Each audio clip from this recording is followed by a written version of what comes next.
So again, that contradicts the world's view of the gospel, of Christianity, that God is, that salvation is the easiest thing that you will ever do. I mean, it's easier than sliding down a fireman's pole with WD-40 on it, or grease. You just zoop. How easy to go from the top to the bottom. Just raise your hand, invite Jesus, just accept Jesus as your Lord and Savior, and that's it. Just say, I believe in Jesus. Okay. Sort of contradicts the world's view of Christianity. Now,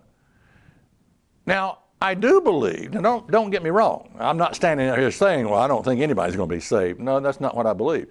I believe God has a plan to save the majority of mankind, but it involves 2 resurrections.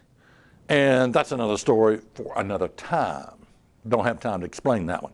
Okay, but I believe ultimately the majority of mankind will be saved through a plan that God has, and chances are you've never heard that plan because you don't keep the holy days of God. If you were keeping the holy days of God, if you were being taught about the holy days of God at your church, you would understand the plan of God of salvation, that it is a plan that involves more than just one resurrection. Okay, but you don't understand that. Okay, but for now, many are called, but few are chosen. Why is that true? God is calling a lot of people.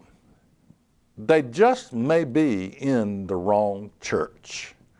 Now, how do you know? Here's the $1 million question. How do you know that you are in the right church? Now, believe me, it's not because you like to go to church. That's not the right answer.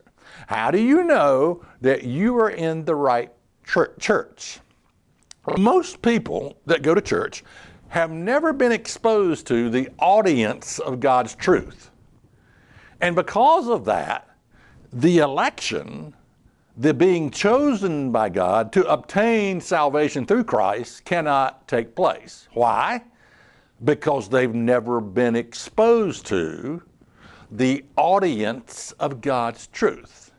So my job as a minister is to expose you to the audience of God's truth, lest you spend the rest of your life playing church, going through the motion, singing in the choir, this obligation, that leading a children's class, just working yourself like 2 jobs, like having two jobs, lest you spend your life on the merry-go-round of churchianity.